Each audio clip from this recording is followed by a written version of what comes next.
Welcome to Magic Makers! In this special bonus series, we explore the world of Imagineering and celebrate the talented individuals who bring Disney magic to life. I'm Katie, joined by Stephen and Marissa, and together we shine a spotlight on the creative minds behind Disney's iconic experiences. Each episode, we chat with creatives, storytellers, and innovators who have shaped the magic we all know and love. Whether you're a Disney fan, an inspiring Imagineer, or simply curious about the artistry behind the scenes, you're in for a treat. Today, we're thrilled to sit down with the master of storytelling whose words have helped shape some of Disney's most memorable and immersive attractions. Well, let's jump right in. As a show writer, Kevin has played a key role in bringing some iconic attractions to life, including one of my favorites, Mickey and Minnie's Runaway Railway, and the Jungle Cruise refresh. But that's not all. His storytelling expertise has taken him to projects like Zootopia in Shanghai Disneyland and Muppets Haunted Mansion on Disney+, showing just how versatile he is at crafting stories across different media. We are so excited to have him here today. Please join me in welcoming Kevin Lively. Kevin, thank you so much for your time this evening. We sincerely appreciate you being here. Welcome. Hey, I'm excited. Let's have some fun. Yeah, great. Well, I want to take it all the way back to the very beginning of your Disney journey. You started as an attractions lead in Adventureland at Disneyland, and were later named the best Jungle Cruise skipper in 2009. And I saw that you were even representing the attraction at Tokyo Disneyland Resort. And the Jungle Cruise is one of my all-time favorite attraction, as Katie and Marissa can absolutely attest to. So I want you to just tell us everything. Sure. Yeah. So the Jungle Cruise, very special to me. Yeah, you can see I have jungle water in my veins. But that Tokyo competition was a big milestone in my life. Long story short, for the 25th anniversary of the Tokyo Disneyland Resort, they granted 25 cast wishes. So things like they had a big concert at the castle. And I forget any of the other ones, but one of the Jungle Cruise skippers had a wish of doing a gathering of skippers from around the world. And so they had competitions in Hong Kong, Anaheim, and Florida. And they were all held differently, different selection process. But for the Disneyland one, it was a 3-round process. The first was you submit your application, and then the managers go through and they weed out the people who don't actually ever spend time at Jungle Cruise, but they wanted a free trip to Japan, which is understandable. And then the second round, you had to take a boat around for a bunch of your managers and the foods managers, just people who didn't know you, and they pulled you from wherever you were. So for that round, I had to wear my Disneyland Opera House tuxedo. So one of the few people to spiel in the jungle wearing a tuxedo.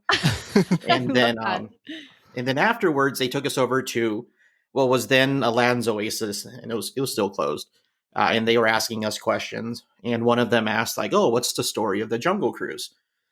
And I was in Opera House mode. And Opera House is Disneyland the first 50 magical years and then whole Disneyland Museum. So I told the history of the Jungle Cruise. And it wasn't until after I realized, they were looking for the actual backstory to the Jungle Cruise. And so I'm like, I hope that went. Hope I got through that round. And one of the managers is like, yeah, just make sure you have your passport ready. I'm like, all right. So I started doing that before even the last round. And it came down to about 8 of us, amazing skippers like Joey, Nick, Tiffany, amazing talent. Skipper Mickey, or he goes by Skipper Mickey, the other one, not to be confused with the boss. And that competition was held on the morning in February. It was Marty Sklar's birthday that day, and Marty was one of the judges. Also, it was the wedding anniversary of John and Nancy Lasseter, another pair of our judges. And they spent the night before in the Dream Suite. And this was, judging our competition was one of John's anniversary gifts, since he loved jungle so much. We also had Kevin Rafferty, who ended up being my mentor over at Imagineering, and a handful of others. Tony Baxter was there. And they took us through, and everybody did their best spiel. And I went first. And I remember getting back to the dock. We had, the people, you have to flip. It was raining that morning. That's the big part of the story. It was raining that morning. And in Anaheim, you have to kind of like flip the canopy over. And when somebody did that, they soaked Marty. Marty was in ice cold rainwater from head to toe. No. Yeah. Also, another story going back to right before everybody showed up, Jerry, who passed away a few years ago. He was the A-lead at Jungle Cruise. The man loved jungle more than anyone could. He was trying to tie off the boats so the boats wouldn't drift from the dock. And when something happened, and he went flying into the river right before all the judges showed up. So he had to run back to costuming and get changed. And he missed like me and I think the second person. But yeah, that was quite an eventful morning. And then when after everybody did their trip, they took us to Alan's Oasis to announce the winners. And they said there was actually going to be two. Originally, they said there was going to be a backup in case something happened. But that's when they announced that they were going to send two of us. And the first person they announced was Skipper Mickey, the other one, Mickey Wright. Heck of a guy. He was an older guy. He's a grandpa, always wore suspenders. Did a great impression of Big Al from the Country Bears. So if you ever, there's pictures of the two of us on there. You see it and you go, oh yeah, he does look like Big Al. And we'll talk about that more in a second. And then they said unanimously I was picked number one by all the judges. So I was, so to this day, Mickey still calls me number one, which is, which is ridiculous. And so it was a whirlwind thing going up to that. I haven't talked about these stories at all, which is weird.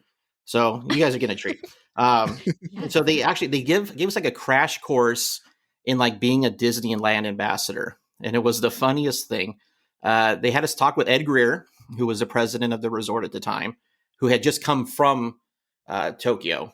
And so in talking with him, you could tell his heart was still in Japan. Like that's where he really, really wanted to be. Mm-hmm. He still had a painting of the castle from Tokyo behind his desk. Oh. And then they had us talk with the lady who runs the ambassador program. And one of the things she said, there was a couple things that stuck with me. She said, whatever you do, don't do this. And your listeners can't see me, but I'm doing a peace sign. And they're like, don't do that in Japan because it can be taken as the victory sign. And that could be very offensive. The first thing you realize when you go to Japan is that's not true because everyone does that in every single photo. I was going to say, I've never heard that before. Yeah, so that was the first one. And then the second one, second thing she told, she's like, we're going over like dining manners, like how to be very respectful at dinner. And she's like, if you have to excuse yourself from the dinner table, drape your napkin on the backside of your chair. And the whole time we were there, I didn't see anybody doing that. And so we were eating at the Maricosta, which is a super fancy hotel at the Disney Sea. And I'm like, you know what? I'm going to see what happens. And so I had to run to the restroom and I draped my napkin over the back of my chair. And when I came back, it was folded up like a swan. And I'm like, man, I should have been doing this the whole time. Oh my gosh. Yeah, so it was like a whole like whirlwind thing. And they took us over there. And when we were flying from LAX, the skippers from Florida joined us. That's where we met with them. We actually all took the same flight from LA to Tokyo. That's Alex and Beth. And then over from Hong Kong, they sent over Skipper Mo and Skipper Andrew. And we spent a week there. And we would get there early in the morning. The first morning, there was a big ceremony. And they had Mickey and Minnie wearing like, the 1930s, 40s adventure clothes. And then everybody brought water from the rivers, from our river. So we brought some Anaheim water, Fuller brought some Florida water, and we all poured it into the Jungle Cruise over there. But we did the whole ceremony. It was so cold there because this was still like, I want to say March. And the ground was like frozen. It snowed when we were there. Like that's how cold it was. We were in the Jungle Cruise in the snow, which is a trippy thing. And the amazing cast members who came because they heard there was going to be something there in the ceremony. And they knew they could ride our boats, which is a whole thing. And they all sat on the concrete ground. It was like frozen solid. And then they got to hop into line. to ride one of our boats. They didn't know which boat they were going to get. They didn't know what version of English they were going to get. If they were going to get American English, or they were going to get Hong Kong, a little bit more broken English. But it didn't matter because they were there and they were just having fun.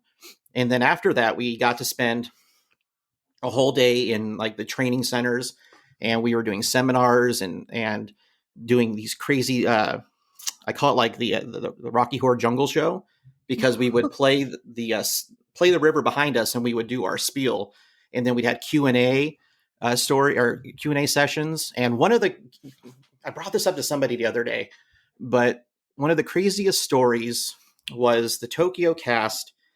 They were asking us about like the skipper culture, and they said, "Do you ever get pressured by the older generations to act up?" And I thought this was a really curious question, because in fact we did. Because back in the day, which was way before my time, you could get away with a lot more. I think rules were much more lax. So you had a lot of pranks going on the river, all these legendary stories. And then, I said that, and it translated, and I said, yeah, we always get pressured by them. And then as soon as I got translated, they all turned their heads towards like one of the upper executives over there. And then they told us that guy used to be a skipper, and he always pressures the cast working Jungle Cruise now to act up and do things like they were supposed to. Because back in the day, he used to take a surfboard to the top of Schweitzer Falls. So the craziest thing about the Jungle Cruise is that there was no borders. Things that were going on in Anaheim, going on in Florida, were also going on in Japan without any communication. Wow. From cruise to cruise. But the way the culture evolved into being like, basically like it's Animal House. It was a bunch of frat guys, acting up and doing crazy pranks. And just how that happened naturally across an ocean, it was just amazing. And then the last night we were there was, if you've ever seen the Maricosta Hotel, this is the best way to describe it, is it makes Caesar's Palace in Vegas look like a Motel 6. Like that is the fanciest. Wow. It is the fanciest hotel you'll ever walk into. And they took one of the big convention center conference room, I don't know, theaters, or like, it's like when you go to like a Comic-Con or D23, big old room like that, completely filled with chairs. And they had us do like a whole presentation to all these different cast members. And the room was packed, like no seats left. And because they all wanted to come see Jungle Cruise skippers. And then afterwards, we all stood. They still make fun of me to this day.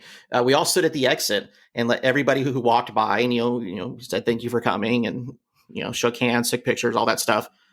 Except there was this one lady who just like skipped over me. Like she saw like Alex next to me, and then Mickey on the other side, and said hi to them, stared at me, and just went to the next person. I'm like, and they're like, oh, she was the skipper. I'm like, aha. But yeah, they'll still tease me to this day about that one person. I don't know what I did. She was the literal skipper. That one person in Japan, but she was not interested in saying hi at all, which is so weird. Wild. Yeah. So yeah, in a nutshell, that was the Tokyo skipper experience, and there's a lot of other like smaller stories in there, but it was a crazy, crazy week, and one of the best weeks of my life.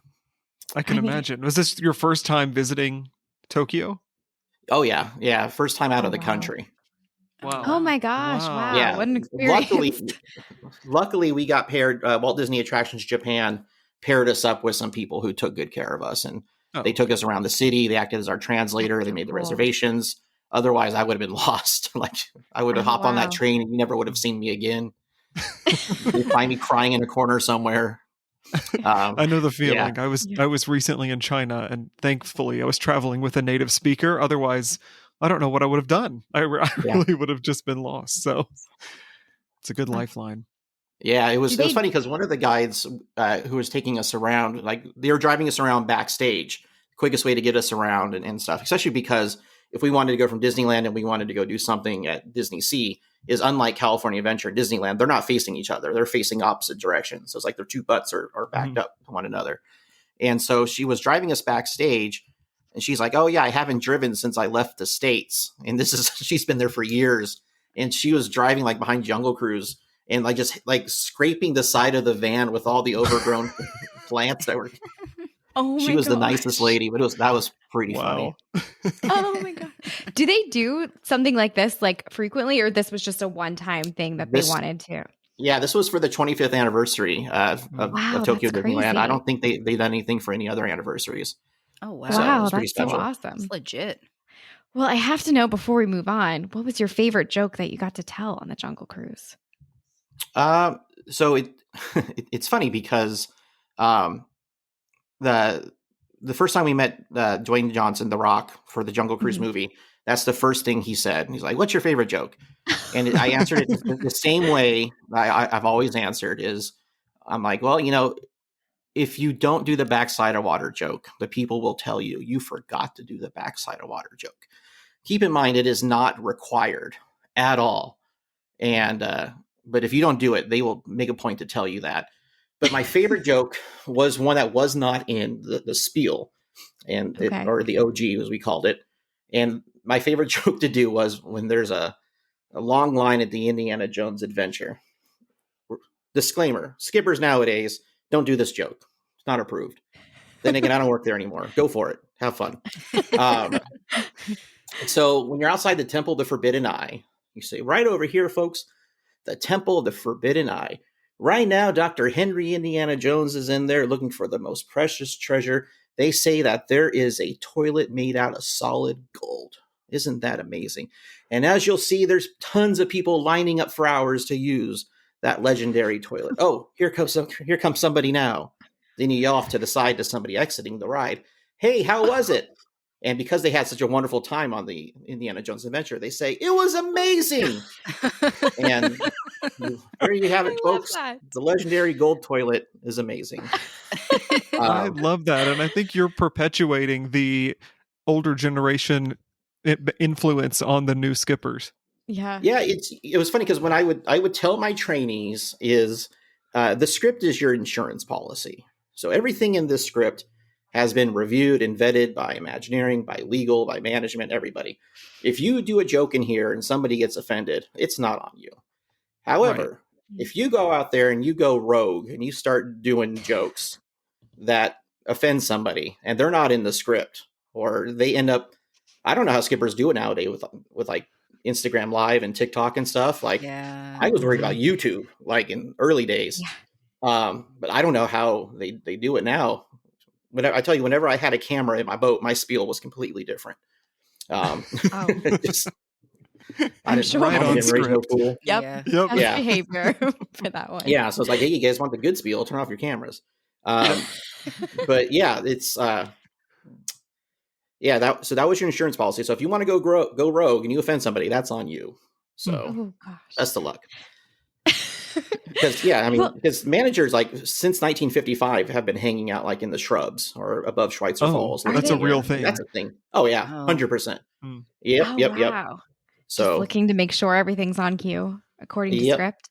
Oh wow. I didn't know how much pressure was on there. Yeah. Wow. Well, I'm very curious because I know we're making the jump from park operations to Imagineering is quite a huge step, but can you tell us a little bit how that transition happened and what kind of pulled you more towards the creative side that you're in? Yeah. So Imagineering was always the goal, but it was also a matter of how do I fit in there? And so I was taking classes at Cal State Fullerton, and to fulfill the arts requirement, I took a ceramics class. And part of the ceramics class was you had to write a paper on a ceramic artist.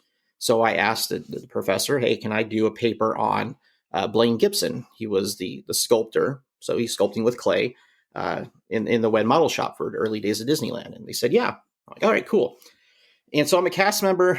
And when you're a cast member, you have access to roster, which is basically all the internal email addresses. And so I reach out to Dave Smith, who was still with us at the time. He was running the archives. I introduced myself, said, hey, I'm Kevin. I'm a cast member at Disneyland. I'm writing a paper on Blaine Gibson. Do you guys have resources that I could use? And he said, sure, come on down to the studios and we'll pull out the Blaine Gibson file. And when I tell you the Blaine Gibson file, like, I don't know how those archivists are able to find the stuff they do. But Blaine Gibson, I found a magazine or a newspaper article in that stack talking about how he was a champion soap carver as a child. and Oh, he wow. won a contest that was judged by the man responsible for carving Mount Rushmore. No yeah, way. right. Yeah. So I was able to dig in and find all these super cool stories. And he said, "Hey, while you're down here, you should also reach out to Chris. She's a writer over at Imagineering. She does a lot of the history stuff. She might be able to help you out too." I'm like, "Yes, foot in the door. Absolutely. I will take this." And so I made an appointment and met her, and she was fabulous, fabulous lady, super supportive. And she said, "Hey, when you're done with your paper, let me see it. And I like to check it out." I'm like, "Sure." So as soon as I finished the paper, I sent it over to her. She's like, "This is really good." She's like, "I'm not supposed to do this, but would you mind writing a show information guide Oh, wow. as a test?" And so show information guide, if you're not aware, is essentially like a design Bible for an attraction. So you can, the idea is I can hand it to somebody who's never been to Disneyland, and they can read this and completely understand what the heck's going on for an attraction or for a restaurant or something. I'm like, "Sure." Oh, wow. So I did one. I wrote one for Haunted Mansion, and she's like, "This is really good." And she became the first advocate I had over there. And she was also handling the spiel submissions for Jungle Cruise. Oh. So she took on that responsibility because we needed somebody. Then she retired during like a round of forced retirements. And I had known Kevin Rafferty from the Tokyo judging. So I reached out to him and said, "Hey, we no longer have anybody in charge of..." Wait, no, let me back up one more step. Chris was trying to get me in, and she actually found me a role. They wanted some help working on an overlay for Hong Kong's Jungle Cruise. And they worked out a whole deal about borrowing me from the park for a few weeks, which is awesome. So they had to pull a lot of strings and stuff. But like the Friday before the Monday I'm supposed to start, I'm like, I haven't heard about where to go or anything. So I called them up. They're like, "Oh, that project was canceled." So yeah. So you're so close. Mm-hmm. You can taste it. You're right there. And so back to the jungle I go. And so Chris retires, and we need somebody to take over the spiel submission program. And Rafferty says, "Yeah, I'll do it." Cool. And so, start talking with him more, and it gets to the holidays, and we start. The thing is with our emails, Kevin Rafferty is the other Kevin who wears Hawaiian shirts and is cursed by puns. Like, you can't put us in the same room together. There has to be a designated survivor. And so our emails ended up just being pun battles back and forth, like the cringiest of puns, just back and forth between me and Rafferty. And I wish I had copies of those. I have to say, I love that's a Marissa's pun. I'm dream. here for that. Get me on that email chain. Yep. Yeah, those are on my Disney email. Those are long gone, zapped into the Tron universe. And oh my gosh, does that mean there's like a Tron pun email train somewhere in there? I think it's there. I think so. And so Christmas time, we start doing Christmas puns back and forth. And he emails me. He's like, "Okay, you need to stop until I can get you paid for these." And I'm like, "All right, cool." And so he became my next big advocate. And there was an internship along the way that popped up. They needed a show writing intern. And this is how I met Rafferty. So this is even before all that. There was this Indiana Jones summer. My stories are jumping all over the place. It's been a while since I've talked about these. Forgive me. Okay, so we had the Indiana Jones Summer of Hidden Mysteries at Disneyland, if anybody remembers that. And they did an overlay to the Jungle Cruise where they added some props and gave us like some spieling points. But it was weird because they didn't come to the skippers for any feedback or ideas for jokes, which is like the first place you want to go for a couple reasons. One, we know that attraction better than anybody. And then two, by allowing the cast to submit things, you get more ownership, more buy-in from them. So they're more likely to stick to the script and have better time with it and be a better representative. But they didn't do that for this one. And so we had a bunch of ideas for different jokes. And one of the jokes I wrote and submitted was the gorilla camp.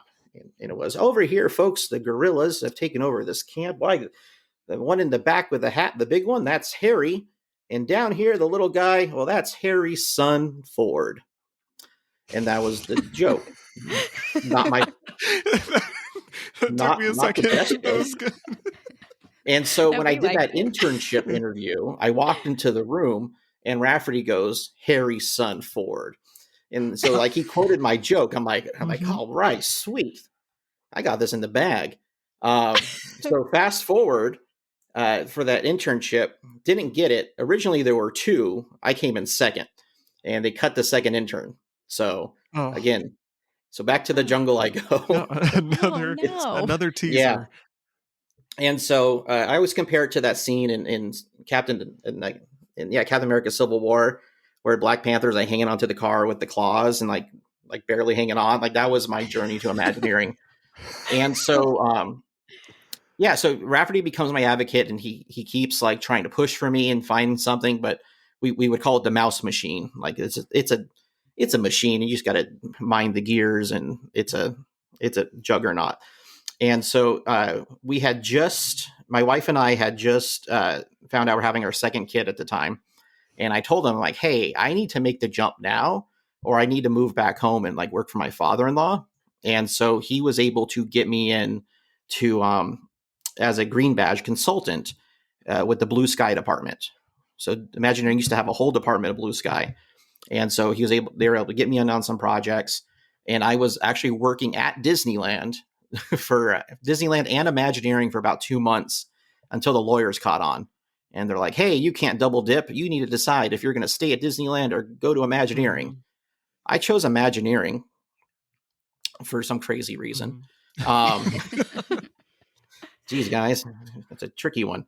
And so I was working on Blue Sky stuff for years. And even like the journey of once I was in there, as a green badge, you can only work so many hours. It was all like done as like a DBA. So I wasn't even an employee. So I didn't have any of the cool, perks, no park entry, discounts, insurance, anything like that. And I would, always busy. Could never, in the 10 years I was there, I'd never had to search for a project. I was always overbooked, which is awesome because a lot of people didn't have that same blessing. And so, it took years and years and years of me trying, and I remained a green badge longer than, because we were doing a venture trading company at the time, and they're like, hey, your time is up. You can't be a green badge anymore. I'm like, well, I'm in the middle of this project. And they're like, okay, we'll extend it 6 more months. And then they're like, okay, we'll bring you on as an employee, but you're part-time. So I can only work a maximum of 30 hours a week and still no insurance benefits. And so, which is That's rough. crazy. Yeah. But I loved what I was doing. So I was there, and again, no problem filling up that time. And then a couple years after, getting that part-time role, we had a new boss come into the writing department, and she was working for Bob Iger, like as his chief of staff before coming over to Imagineering.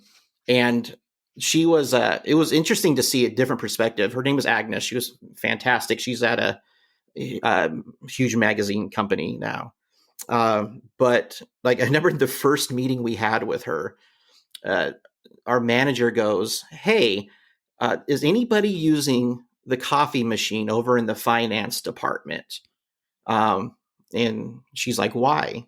Well, see, if any of our writers are using the coffee machine over in there, we have to take money from our budget and send it over to the finance budget. That way they can buy the coffee and the hot chocolate packets.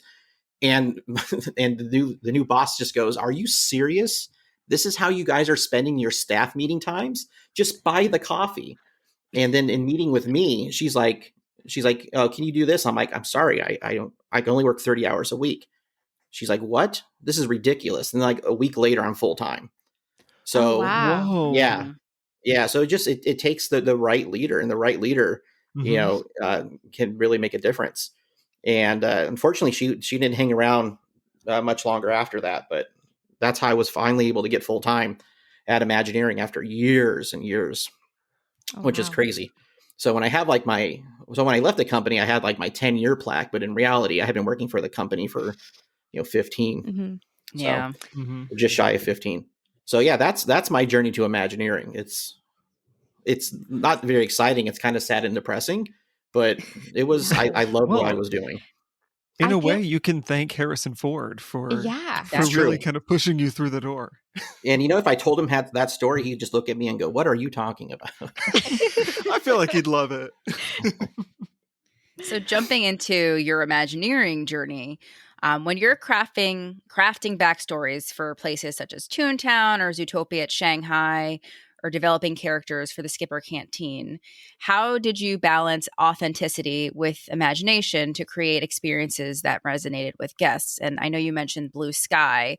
I'm just curious, did you find it more limiting if you have to stick very closely to your source material, or do you prefer the freedom of open blue sky concepts?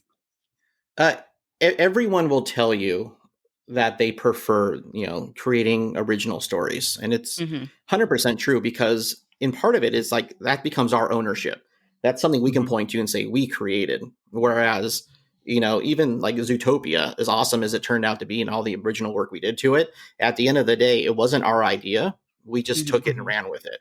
And Hmm. so everyone will tell you, everyone at Imagineering will always say they would rather work on something original, which is why we got super excited being to do anything with like the Society of Explorers and Adventurers, because that was an original IP that we can contribute to. Mhm. But it wasn't necessarily limiting. It was more constructive, more constructed, having to do things like within the Zootopia or Cars universe, right? So they've already established their rules, and it almost becomes like a game at that point. And like when you're looking at things like we want to explore the biodiversity of Zootopia, because in the film we only saw like a handful of different types of animals. My buddy Morgan Richardson was one of the key designers for the land, huge advocate for animals and wildlife, and most of the work he's doing now with zoos, and he does a lot of support like endangered animals like the rhino. So big animal nut. And so in working with our partners at the animation studio, they're like, okay, well, there's no birds, no lizards, and fish don't have souls. That's why we can eat them. And no primates in Zootopia, and no domesticated animals. Those are the rules. They're like, long as you play in those grounds, you're good to go. So we were able to add things like pangolins in there, Oh, wow. and just adding African painted dogs, and just adding lots of different types of things. And the idea with all that too is you don't have to put together a book report. So if you're doing a dark ride in the 1950s, Snow White, it's a book report. But the Mhm. nice part about nowadays, especially when you're building these immersive lands, it's because we're building a three-dimensional land, you can turn the camera. So right now we only see what the camera wanted to show us as Judy is walking into Zootopia for the first time. But what if that camera, shifted left and there's a dentist's office owned by a beaver? Oh, cool. I didn't know that was there. So we were able to have a lot of fun there. So I wouldn't say it's limiting. It is constructed. You just have to play by other people's rules. But the nice part is that all the people at Pixar, at the animation studios, live action, they're all fans of the parks. So Imagineering will always have that in their back pocket, is that these people want to be part of the parks. Actually, I have a story about that. When I was driving the fire engine down Main Street, and they're doing a publicity day for Tangled. And we had the filmmakers had just finished filming something at the castle, and I was picking people up on that end of the street anyways. And I'm like, hey, do you guys want to ride back to the front? And they're like, sure, that'd be great. So they hop in, and I mentioned, like, oh, and they told me what they're doing. I'm like, oh, isn't it crazy? Like, think about it. In a year's time, you're going to see your character walking around here. I think that was like the first time it hit them, and they all got like super excited at that idea, because a lot of these people grew up going to Disneyland and Disney World, and so being able to see their creations in our park is the same type of vibe we get. So yeah, when it comes to Toontown, that was a whole different ball of wax. It's interesting because when Toontown opened up in 1993, it was designed by a bunch of people who grew up in a different era, had a different view of the characters, different source material. They only had the shorts. Whereas when our generation got to come in and redesign Toontown, all of a sudden we now have all of Disney Afternoon to pull from, because that's Mhm. our Mhm. canon. So that's why we have all those Easter eggs from Darkwing Duck, and we have things from DuckTales, and even Tailspin. Like, we try to load it up with much as we can, because that's the generation now taking their kids to Toontown. Mm-hmm. So we wanted to have some fun in there and add some love to the things that we grew up with. And we talk about this quite often. Stephen and I, we roamed Toontown recently, and that was just one of our highlights of our whole Disneyland trip. And we just felt like it did an amazing job of transporting us back in time, but feeling fresh at the same time. I don't know how to explain it, but it was just like perfect. So you did a very nice job. We had a super awesome team. Jen Schwartz with her artwork, always amazing, especially with all her work, how it seamlessly transitions into the El Capitan. Like when you see the beanstalk growing out of the El Capitan lobby, it continues onto her giant hillscape that she designed to cover up the show building. Bless the heart of Jeff, our producer, who's just a shade older than most of us on the team. So he didn't really get it. Like all the Powerline Goofy movie stuff wasn't his cup of tea. And he kept saying, okay, just one more. But my partner in crime for El Capitan and then later parts of Toontown was Allie. And she's as big as Goofy movie fan as I was.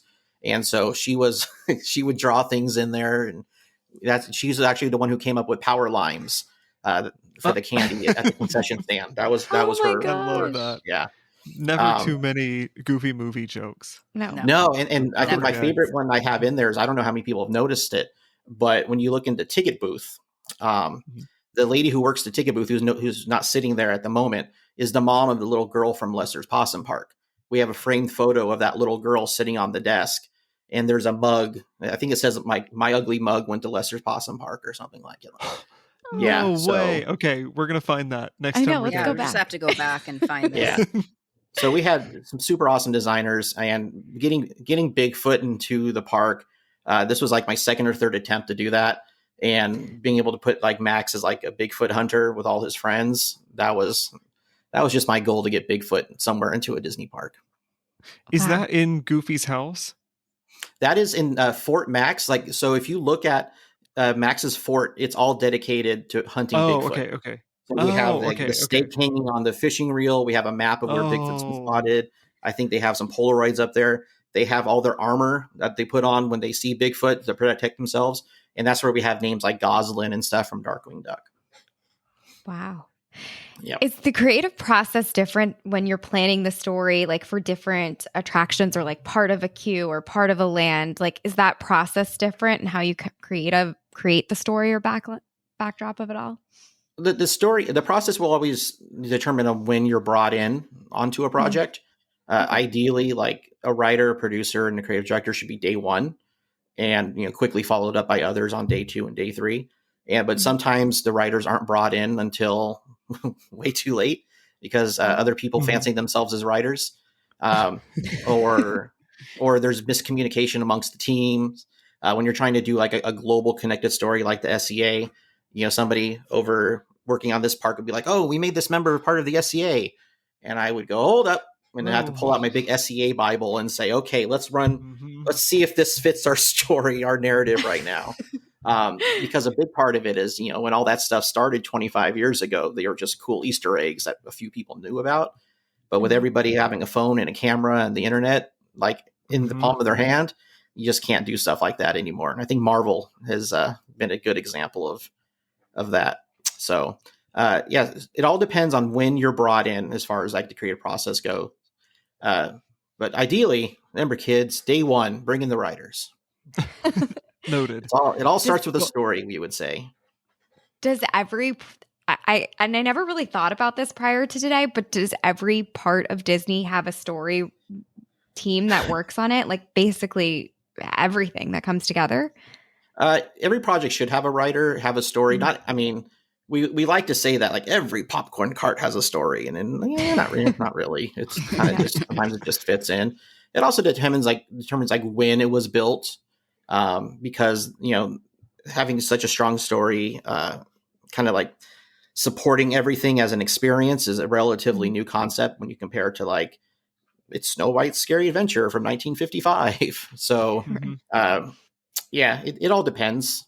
I'm not sure how the team is structured now, but when I was there, the hub of everything was in Glendale.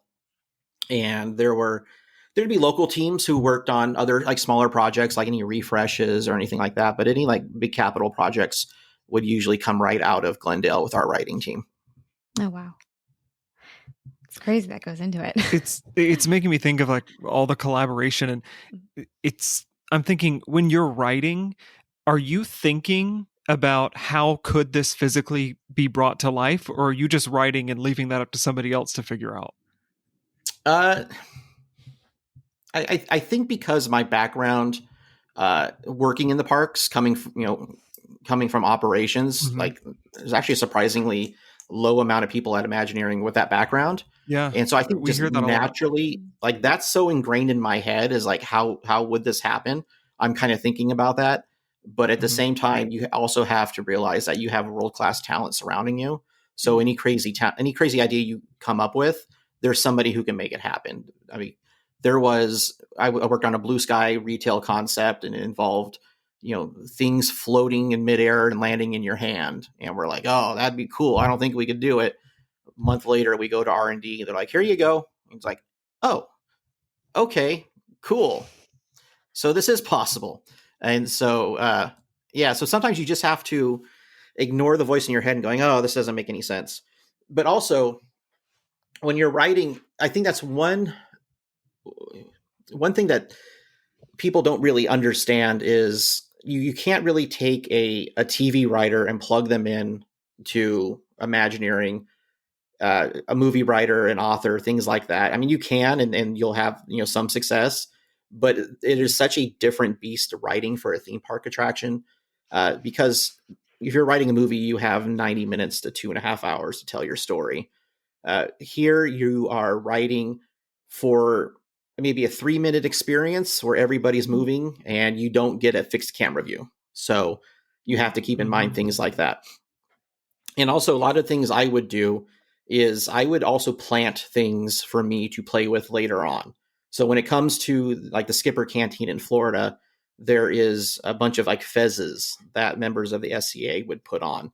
And I put names on there and loose ideas in my notebook on who those fezzes belong to. But I didn't dive into those stories because I'm like, I can save this later. And somebody comes to me and says, hey, I need a name of a member of SCA. I can go, oh, hey, check this out. Take this character, flush them out more. And it's look like we've had it planned ever since we've opened up the Skipper Canteen, because this tag has been sitting there. So it's a matter of not painting yourself into a corner, which I think is a big part of it. Are there certain projects you like writing for more than others? I think it's a matter of what part of the project you like writing for more than the others. Because once documentation comes in, nobody wants to do that. That's the unfun part of the job, is documentation, or having to writing all the nomenclature, all the things that's going on, every sign, every book, every prop. That's fun until you have to input into the database, so it can go through all the proper channels and get approved, and they can keep track of everything. That was not a fun part of the writing experience, mostly because that database was so slow.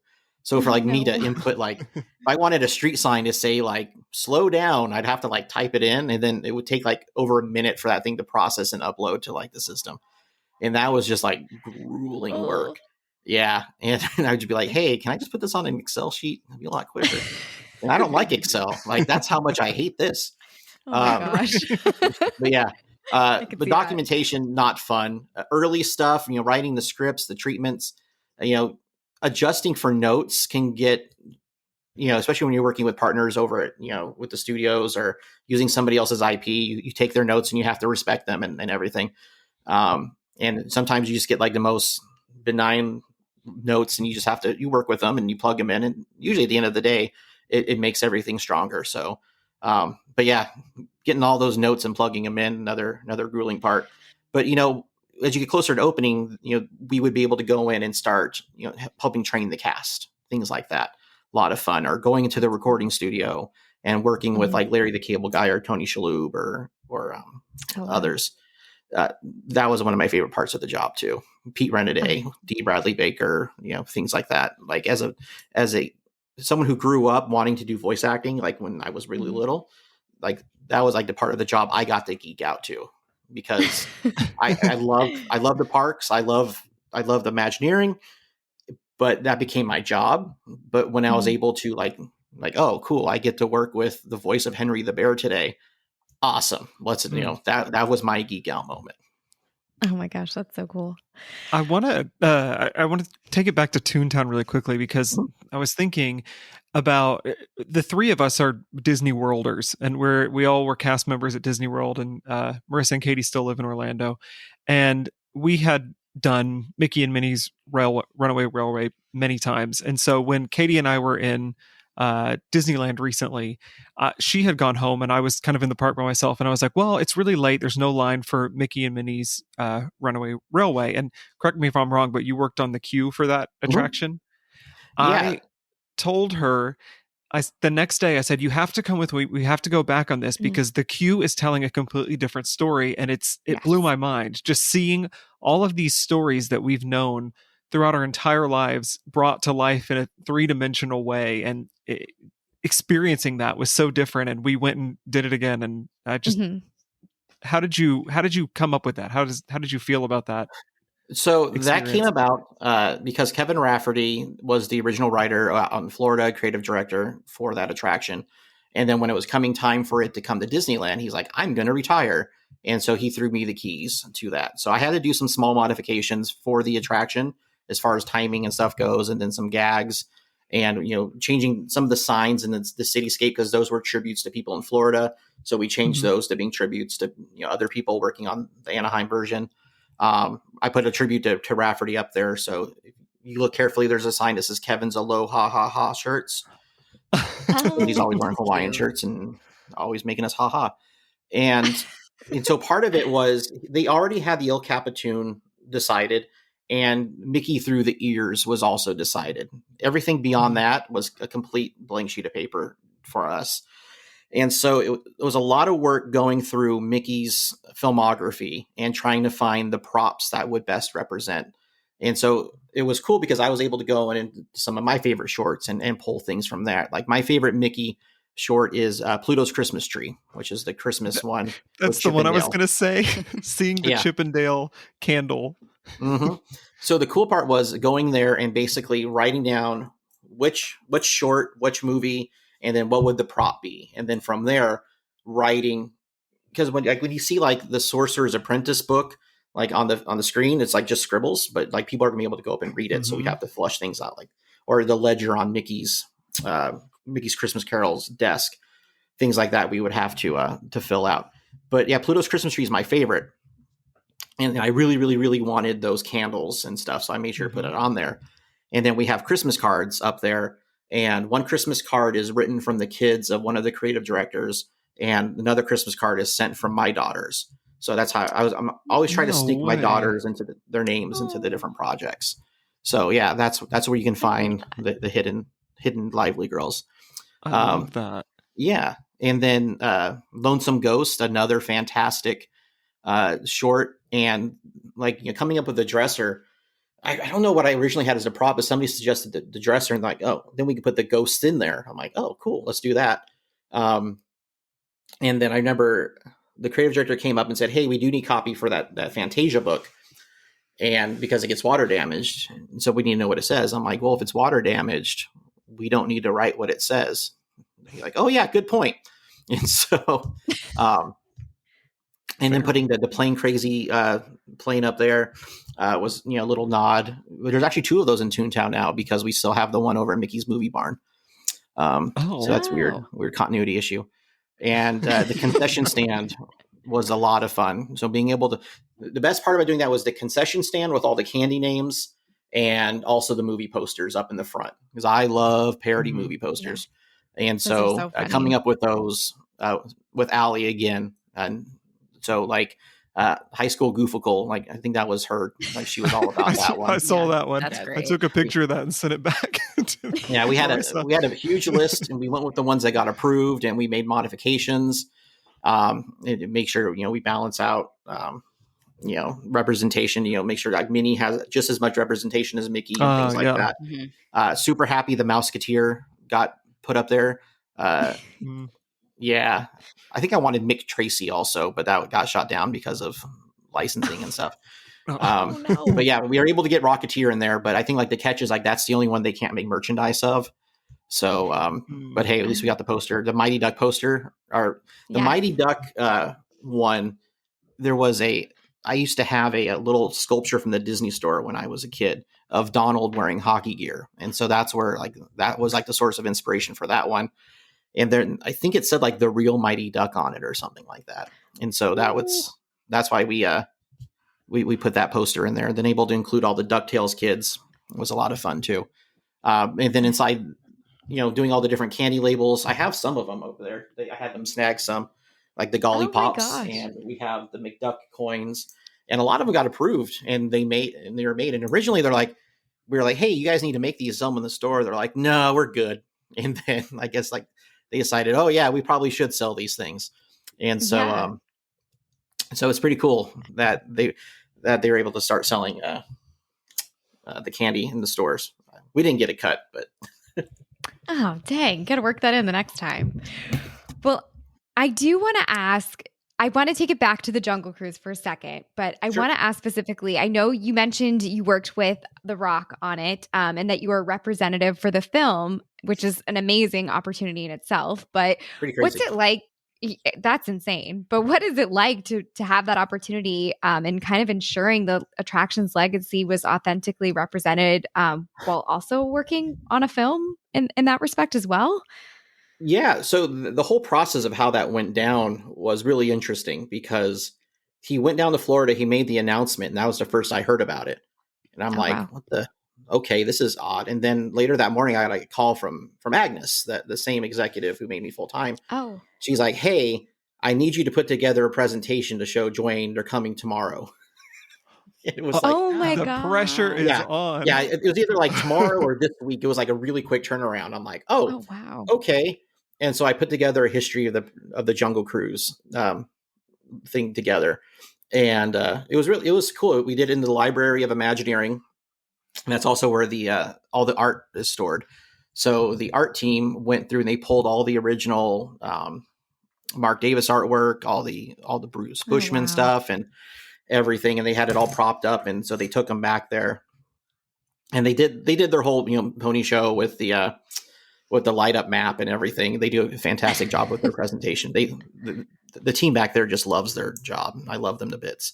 But I remember I think it was the Bruce Bushman piece, which is like the first piece of Jungle Cruise concept art. And because I was nervous about like the whole process because like they're touching something that I really care about. But Dwayne, when he was in that room, he saw that piece and they said, oh, this is the first piece of artwork for Jungle Cruise. And he's like, I want to recreate this artwork as a shot in the movie. And that's when my heart just went, oh, he gets it. He gets it.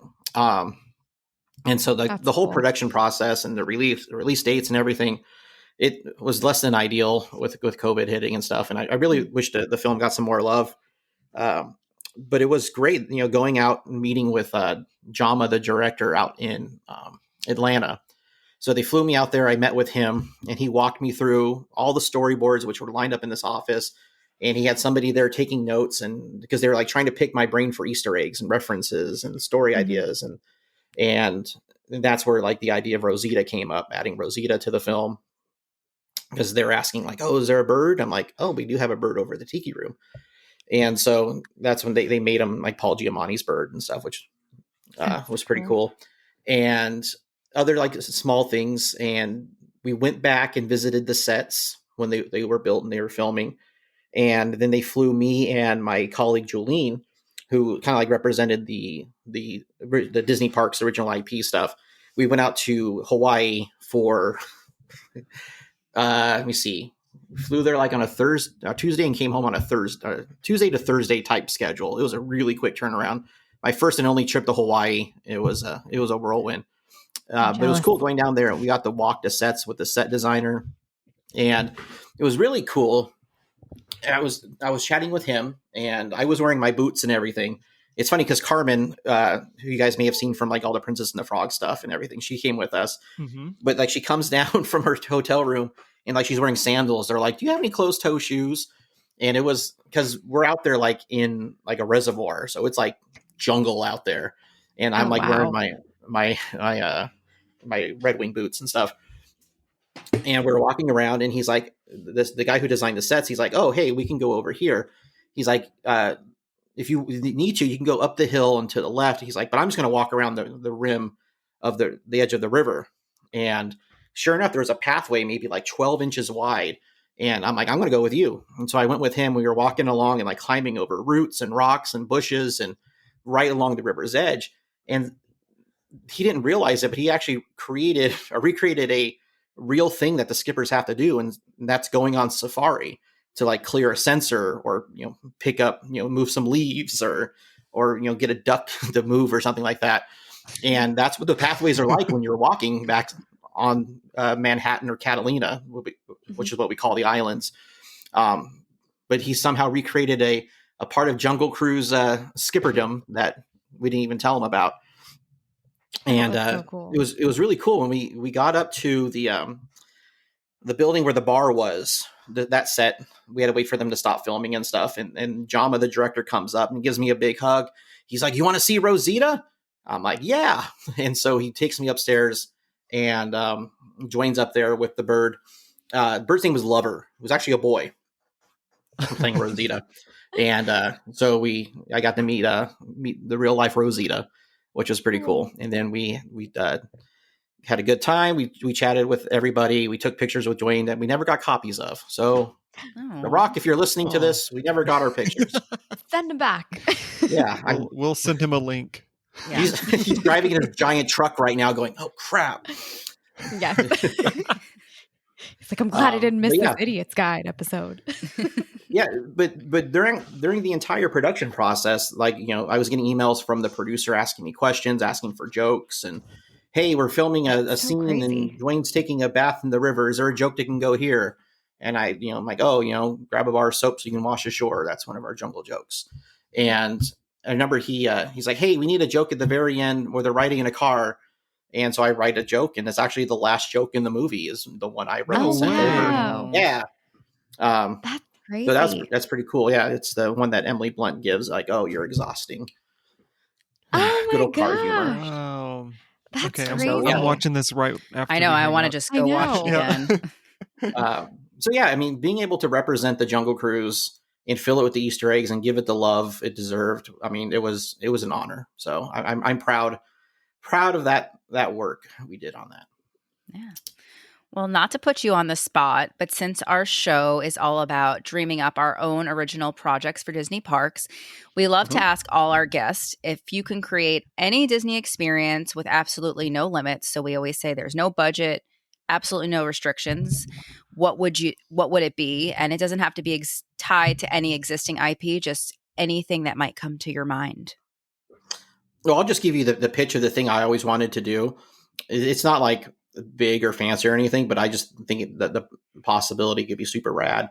And I just want to do like a Hercules ride where it takes place like during the big montage of like Herc's rise to fame, where like he gets his own soft drink and his own shoes, and like somebody would have opened up a Hercules dark ride. So basically set it up and make it look like it's, wooden cutouts from ancient Greece of like the Hydra popping up, and then you have the cardboard Hercules come up, but then have like the real Hydra burst through the walls, and that becomes the journey you really go on. Oh. So it's a ride. I love that. It takes place within a ride.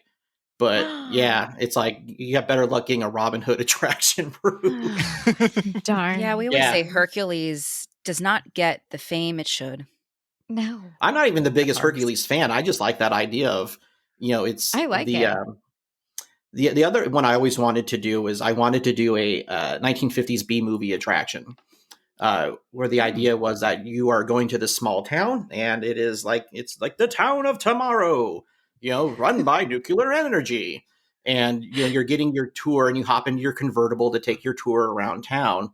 But that's when something goes wrong at the nuclear power plant, and aliens invade, and giant ants come out, and it's every B movie cliche creature you can think of, and it's an Indiana Jones style, attraction. I always thought that would be super rad for like the studio parks. Man, normally I get really sad when ideas aren't real, and now I'm really sad again because those two are good ones.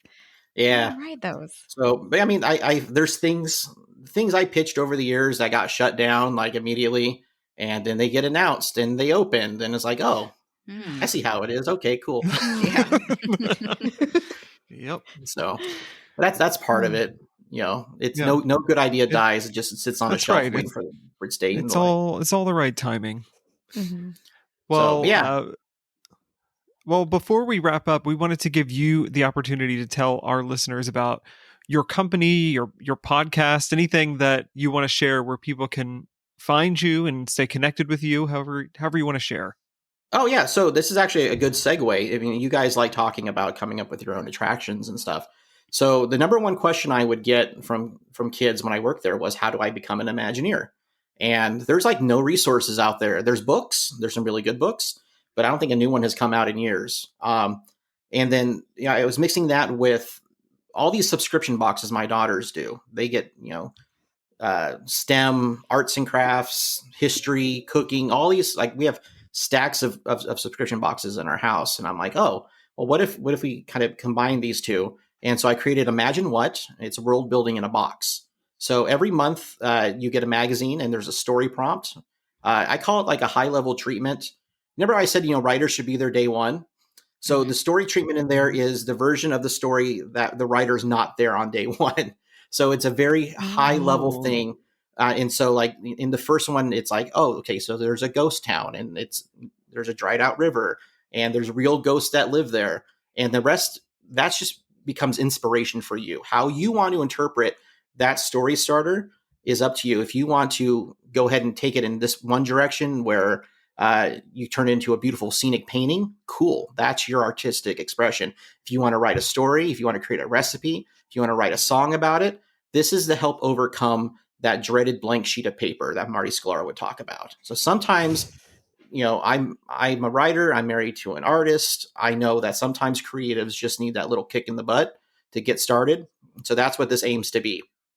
We also give you tools. I call it the wild card dice. So 1 month, I have different types of characters on it. So you can roll the dice and then it'll say monkeys. All right. Like, oh, okay. So now I need to take my Old West story. Now all the cowboys are monkeys. How do I interpret that? So it's a way to kind of change things up and inspire and get your gears going. And it's super cool because I'm getting feedback from kids and adults. Kids are loving it. And then, kind of like the adult coloring books, parents just kind of need to like zone out or reset their mind.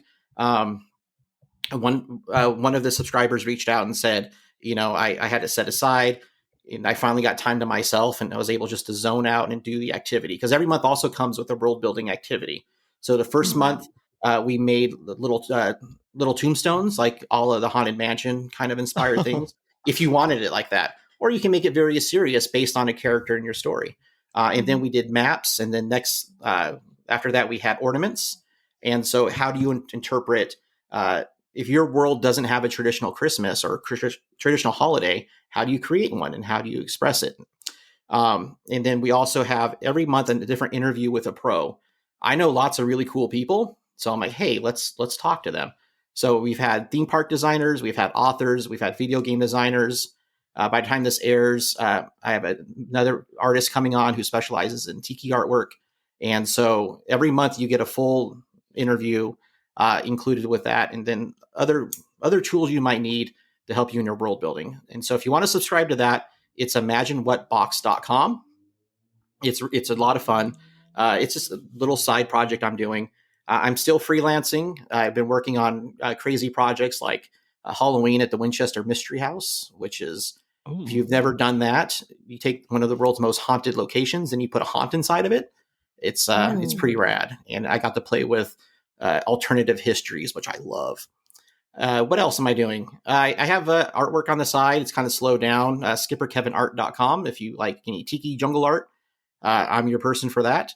Other than that, I have so much going on. I got to keep myself busy. I recently started Unreal Attractions. It's a podcast.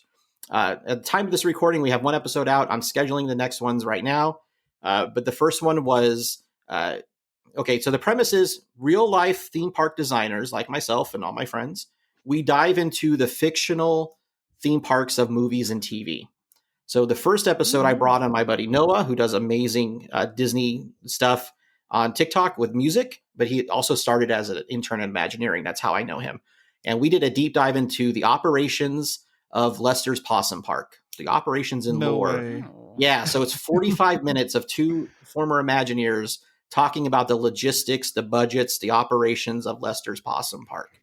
We're going to have some other fun episodes. Eventually, we're going to build to bigger episodes, like Jurassic Park is a must do at some point, but that's going to be way down the road. But yeah, there's so much out there because sitting back and watching, like you watch National Lampoon's Vacation and they go to Wally World. Who's starting up those rides? I've wondered that for a very long time. So yeah, it's I need to hear it. Things like that. And the one I can't wait to do eventually is Larry the Scary Rex from the movie Clifford with Martin Short. Have you guys seen that one? That is one of my favorite movies, and more people need to talk about it more often. So that is definitely on my list. Larry the Scary Rex is from a movie called Martin Short, where Martin Short plays a 10-year-old. This is real life. He must have been like 50 at the time, Martin Short, and Charles Grodin is his uncle. And they go to a theme park after hours because his whole thing is he wants to ride Larry the Scary Rex. And as a theme park fan, watch the movie because it's two comedy legends going at it with Martin Short just being the most unlikable character he's ever played. But the finale is the most insane theme park attraction ever, from a design standpoint, from an operation standpoint, from an intensity standpoint. It's bonkers. And so looking forward to eventually getting to Larry the Scary Rex. So yeah, Imagine What Box, Unreal Attractions. And if you ever need any writing work done, you go to kevinlively.com. Other than that, that's my everyday schedule. Wow. Kevin, you are beyond busy. So I extra want to take the time to thank you for having with us or being on our show today. And we'll put the link to everything you just mentioned in the description, so everybody can go check that out. And I have to say, 2 references to Larry's Possum Park on one podcast episode is a new record and possibly my favorite episode we've ever done. So. Yeah, you can't have enough Lesters in your life. You can't. Yes. Well, we really appreciate your time again, and thank you so much for chatting with us. And once again, Kevin Lively, everyone.